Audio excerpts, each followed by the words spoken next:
ወንበዴ ነው። አሁን እንደ አዲስ ደግሞ አዛኝ መስሎ እንዲገጠመ እንዲሆነ ለምን ይላል? እኛንን አምጥተ ነው ሜዳ ላይ ጣል ነው ሌቦች ወንበዴዎች ነን ብሎ ራሱ ነው ተቃዋሙ ራሱ ኤልሻዳይ ሚዲያ የሚባለው ወንጀለኛ ሌባ ስለሆነ አገልጋይን አሸፍቶ አምጥቶ ማን ነው በሱ የምትሄዱት? አሁን የሃይማኖት ቦታዎችን አስጎበኛለሁ፣ ገዳምን እንደዚህ ያደርጋለሁ፣ አባቶችን እረዳለሁ። አሸፍተ አምጥተ አዲስ አበባ ላይ በረንዳ ጥለህ ወደ እስልምና እንዲገባ ካደረግክ በኋላ ከስንት ዓመት በኋላ ደግሞ ሲመለስ እንደ አዲስ ታሪክ ሰሚ ትሆናለህ። አሁንም ለአንተ ያለ ሜሴጅ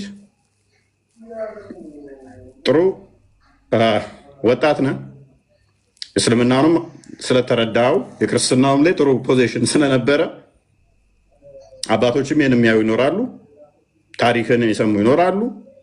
ማንኛውም እንዲጠፋ እንዲወድቅ አንፈልግም። ለአንተም የሚጠቅምህ ዛሬ 1 ብር 2 ብር ሰው የሚሰጥ ብቻ ሳይሆን ቋሚ ስራ ያስፈልጋል። ቀድሞ ስራ ላይ ተነበርክ፣ የቀድሞ ስራ ላይ ቢመልሱ ያ ጤናማ ነው ብዬ አምናለሁ። ኤልሻዳይ ሚዲያ ይህንን ኢኒሺዬሽኑን ወስዶ የቀድሞ ቦታ ላይ ከአባቶች ጋርም ተነጋግሮ ቀኖና በስራ ጨርሶ ወደ ስራ እንዴት መመለስ እንዳለብህ ወደ ስራ መመለስ እሱ የተሻለ ነው ብዬ አምናለሁ። ከሌ ገንዘብ አምጣ ከሌ አምጡ 100 ብር አምጣ 50 ብር አምጣ። እኔ የእናቴ ልጅ አይደለም የእናቴንም ልጅ በአሁኑ ሰዓት ላይ እንደዚህ አምጣ እንደዚህ አታምጣ ማለት ያስቸግራል። የኑሮ ውድነቱን ስለማውቀው ጠንቅቄ ይህንን ስላችሁ አትርዱት እያልኳችኋለሁ። ማግዙት ወንድማችሁን ብዙ ጣውረቶች እንዳለፈ ስለሰማው ማለት ነው። ብዙ ቻሌንጆችን ስላለፈ አግዙት፣ ጻፉለት፣ አውሩት፣ ያላችሁን ደጉሙት፣ ንገሩን፣ እርዶትና እንደረዳችሁ ንገሩን። ስቲል ግን ከዲ አልሰጠኝም ሰጠኝ የምትልበት አይደለም። አንተ ወጣትና ብዙ ኢትዮጵያውያን ወጣቶች አሁን የሚበሉት አጥተው በየቦታው ወድቀው ያሉ ብዙ አሉ። ገና ለገና እንደዚህ አልተሰጠኝም ተስፋ ቆረጥኩ እንደዚህ የምትልበት አይደለም። ማነህ አንተ? ይህንን እድል ያጡ ብዙ አሉ፣ የሚበሉት ያጡ ብዙ ችግር ውስጥ ያሉ አሉ። ስለዚህ የሰው እጅ ቀጥታ ትጠብቅ።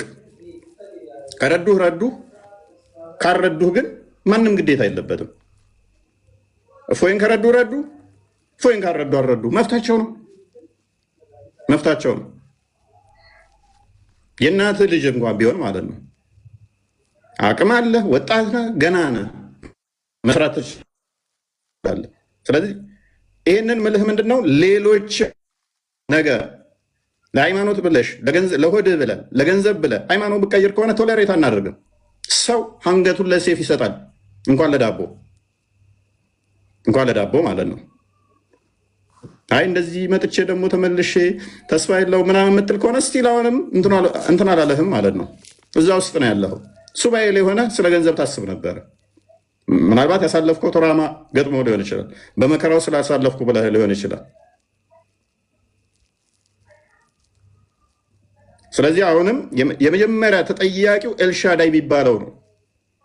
ኤልሻዳይ የሚባለው የጉዞ ማህበር የሃይማኖት አስጎብኝ ምናምን የሚባለው ሌባ ወንበዴ ተቋም ነው። አንተም መመለስ እስካልቻለና የተነገረን ታሪክ ትክክል ከሆነ አምጥቶ ወደ እስልምና እንድገባ ያደረገ ሌላ አካል አይደለም። ኤልሻዳይ የሚባለው ማህበር ነው። ለጥፉትና ሌባ እንደሆነ አስተዋውቁት። አሊያም ያጥራ ከአንተ ጋር ያለውን ኬስ ከአንተ ጋር ያለውን ሁኔታ ያጥራ። ሰፖርት ማድረግ የምትፈልጉ ጻፉለት፣ በውስጥ ንገሩት፣ አካውንትን ንገራቸው። ይስጥልን። በጣም ነው የማመሰግነው። እኔ ወላዲተ አምላክን እኔ ሃይማኖቴን ማለት ነው ለሰከንድ ያክል እቀይራለሁ ብዬ አስቤ አላቅም ነበረ። ግን በቃ ያልጠበኩት ነገር ነው የሆነው። ስቀልድ ሁሉ ማለት ነው ምናልባት እምነቴን ከቀየርኩ አሞኝ ስለሚሆን ጸበሉ ሰዱ ብዬ ሁሉ የተናገርኩበት አጋጣሚ ነበር እና እኔ እንዴት እንደሆነ እኔ አላቅም። እኔም ቢፊት ብቻ እኔ አሁንም ቢሆን እኔ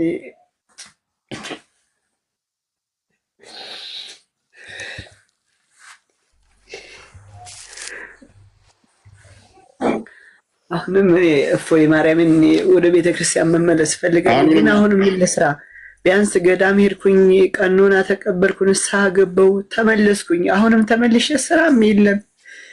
አሁንም እርዳታም ቪዲዮ ሰራን፣ እርዳታም የገባ ብር የለም። ለዚህ ነው አባቴ እንደማደርግ ሁሉ ግረው ግብት አለኝ። መቤቴን በቃ ለዚያ ነው ያልካለው። ምንድነው 100 ብር 200 ብር ቢሰጡ ምንም አይጠቅም። እዛ ካለው ጋር ይነጋገር፣ ወደ ስራ ይመልሱ እያልኩ ያለሁት ለዛ ነው።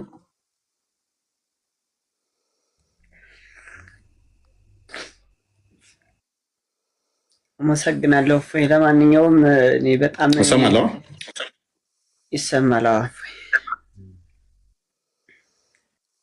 አሁንም እያልኩ ያለሁት 100 ብር 200 ብር ቢሰጡ ስራ መጣ ከሆነ ምንም አታደርገው፣ ምንም አይጠቅምም። ተቋሙ እንዳመጣ ተነጋግሮ ኤክስኪውዝ የሚደረግ ኤክስኪውዝ ተደርጎ ወደ ስራ ተመለስ።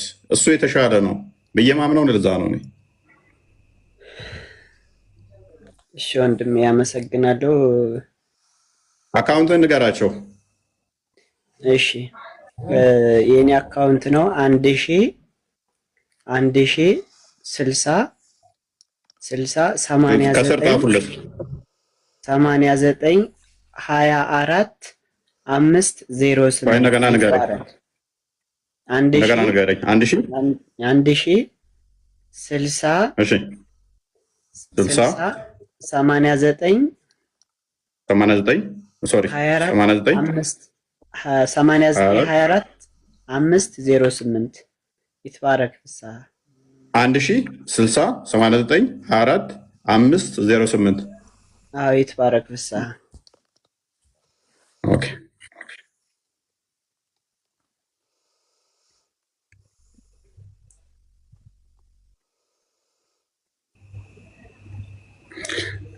ኦኬ ሰፖርት ማድረግ የምትችሉ ሰፖርት አድርጉት። በተቻላችሁ መጠን ስራ ስጡት።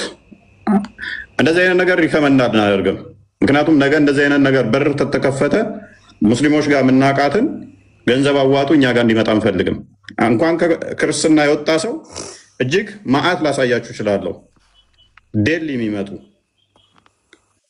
ዴሊ የሚመጡ ከእስልምና መጥተው እናት አባት አባረዋቸው ሰው ጋር አስቀምጠናቸው የ20 ዓመት የ21 22 እንዲሁ ቁጭ ብለው ምግብ ብቻ እየበሉ የሚኖሩ አሉ።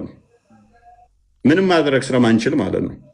ለእነኚህ እንኳን እርዳታ እንጠይቅም። በቃ የሟሟቱ ይጣጣሩ ብለን ማለት ነው።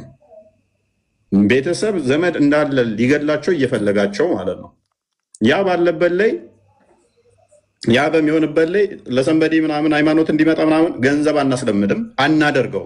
ኔቨር ኤቨር መቼም አናደርገው። ያንተን ታሪክ በደንብ ስለማውቀው ስለሰማሁም ለመጀመሪያ ጊዜ ይህንን አድርጌያለሁ። ሰፖርት ማድረግ የምትችሉ አድርጉት።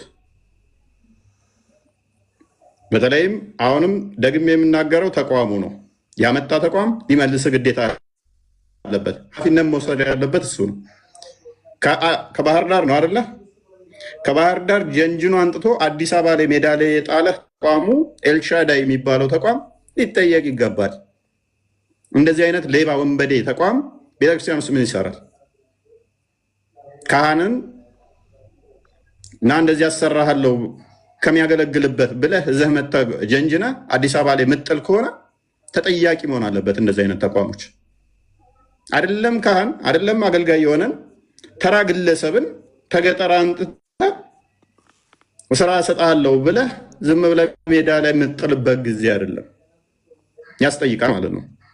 በነገራችን ላይ ኢትዮጵያ በተለይ ኦርቶዶክሶች ስመ ገናናነት አላችሁ። እሱን ገናናነታችሁን አውጥታችሁ ለዓለም እኔ ትላንትና ገረመኝ። የሆነ ሰርች አድርጌ ሳይ ኢትዮጵያ ኦርቶዶክስ ተዋህዶ ከዓለም ሁለተኛ ናት። በጣም ነው የገረመኝ ትላንትና። በጣም በቃ እንዴ ሰርች አድርጌ ሳይ በጣም ገረመኝና ከዓለም ሁለተኛ ማለት ትልቅ ነገር ነው። አስባችሁታል? በስርዓትም ይሁን በሃይማኖትም ይሁን በብዛትም ይሁን ኢትዮጵያ ኦርቶዶክስ በዓለም ደረጃ ሁለተኛ ናት። አንደኛ ሩሲያ፣ ሁለተኛ ኢትዮጵያ ሲል በጣም ደስ አለኝ። ለምን ደስ አለኝ መሰላችሁ? እዛ ውስጥ ነው ያለው። ገብቷችኋል? እዛ ውስጥ እንዴት አለሽ ብላችሁ ግር ሊላችሁ ይችላል። ኢትዮጵያዊ ስለሆንኩ ደስ አለኝ። ለምን? ለምሳሌ በዓለም አቀፍ ባለሀብቶች፣ አማኞች የሆኑ ሰዎች ኢትዮጵያ ከዓለም ሁለተኛ ስትሆን ለጉብኝት ይመጣሉ። ያ ኢንቨስት ነው፣ ሀገርን ማሳደግ ነው። የሀገራችን ኢኮኖሚ ከፍ ይላል። የኢትዮጵያ እድገት ከፍ ይላል። ስለዚህ ኢትዮጵያዊ ስለሆንኩኝ እኔ ሙስሊምም ቢሆን የኢትዮጵያ ኦርቶዶክስ በዓለም ሁለተኛ ሲሆን ለኔ ኩራቴ ነው። በጣም ነው ደስ ያለኝ። ለምሳሌ የቤተክርስቲያን እድገት ይሄ ቤተክርስቲያን አዳዲስ ግንባታ ትልልቅ ሲሰሩ ለኔ ልማት ነው፣ እድገት ነው። የሀገር ከተማን ማሳደግ ብልጽግና ነው። ይሄ ምንም ችግር የለውም።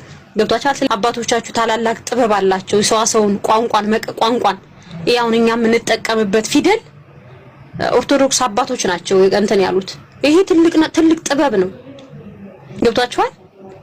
የኢትዮጵያ ካላንደር አቆጣጠር ኦርቶዶክሶች ናቸው። ኦርቶዶክስ አባቶች ናቸው፣ ጥበበኛ ናቸው የነበሩ። ስልጣኔ ሳይኖር ነው። ስልጣኔ አሁን መጥቶ አይደለም። አባቶች ኢትዮጵያ በራሷ ካላንደር እንድትቆጥር ያደረጓት ኦርቶዶክሶች ናቸው፣ ኦርቶዶክስ አባቶች ናቸው። ገብቷችኋል? ትልቅ ነገር ነው እሱ ነገር ማለት። በዘመኑ አስባችሁታል? በዘመኑ በነበረው አሁን ላይ ቢሆን ኦኬ ነገሩ ሁሉ እንትን ነው። እሱ ግን አስልተው ደምረው በራሳቸው ኢትዮጵያ ካላንደር እንዲኖራት ማድረግ ትልቅ ነገር ነው። ከዓለም ለየት የሚያደርግ ታሪክ አላት ኢትዮጵያ በካላንደር ደረጃ። ካላንደር ማን ነው ካላችሁ ኦርቶዶክሶች ናቸው። ገብቷችኋል? አሁን እኛ የምንጠቀምበት ይሄ አማርኛ እንደፈለግን የምንጽፍበት ሰዋሰው ቋንቋ የኦርቶዶክስ አባቶች የቀረጹት እንትን ያሉት ነገር ነው። የማይካድ እውነት እኮ ነው። ይሄን ስናገር እኔ ይሄ ታሪኬ ነው። በነገራችን ላይ ደስ ይለኛል። ከህሊናዬ ጋር ልጣላ። ገብቷችኋል? እኔ ኦርቶዶክስ ይሄንን ቀረጹ ይሄን አረጉ ብዬ ጥበበኛ ናቸው ማለት ከሃይማኖት ያወጣኝ እንዴ? አንድ ሰው የሆነ ይዛችሁ ትልልቅ ጥበበኛ አባቶች ባሉበት አንዳንድ መቻል አለባችሁ። ስመ ገናናነትን ዛሬ ሳይሆን ትላንትና ታሪክን አፍርታችሁ ዛሬ እንደገና ዝቅ ብላችሁ በእንደታዩ መናገር መቻል መልመድ አለባችሁ። ገብቷችኋል? ስልጣኔ ሳይኖር ነው አባቶች ስንት ጥበብ ነው የሰሩት፣ ዛሬ አይደለም። ይሄ ዛሬ ስልጣኔው መጥቶ ሁሉ ነገር መጥቶ አይደለም። ስልጣኔ ሳይኖር ከዘመናት በፊት ገብቷችኋል? በዛ ምንም ስልጣኔ የበለለበት ነገር ስንት ጥበብን ሲያደርጉ የነበሩ ኦርቶዶክስ አባቶች ናቸው። ብዙ ነገርን ሲያደርጉ የነበሩ። ስለዚህ እናንተ መገሰጥ መቻል አለባችሁ። ለባለጌ ለጋጦጥ መሰጠት የለበትም። ገብቷችኋል? ገናናነታችሁ አሁን ደግሞ ዛሬ ጊፍት ስጧት ይሄ እውነት እኮ ነው፣ ሀቅ ነው። እኔ ለኦርቶዶክስ ለማሽቃበጥ ይሄ ወደደው ምናምን እነሱ ጋር ፍቅርም የለኝም። ከህሊናዬ ጋር ግን እውነት ነው እኔ እያወራ ያለው ትክክለኛ እውነት፣ ህሊናዬ ላይ ያለው እውነት፣ በማንኛውም አእምሮ ውስጥ ያለው እውነት ነው የተናገርኩት። እንዴ ኦርቶዶክስ እንደወደኝ ምናምን አይደለም።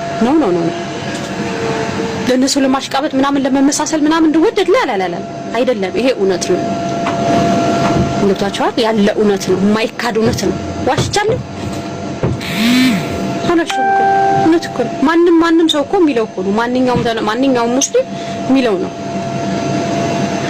ገባችሁ? ስለዚህ ይሄ ማሽቃበጥ መመሳሰል አይደለም። ያለን እውነታን ማውራት ከአእምሮና ከትክክለኛ ጤነኛ አስተሳሰብ ካለው ሰው የሚነገር እንትን ነው እንጂ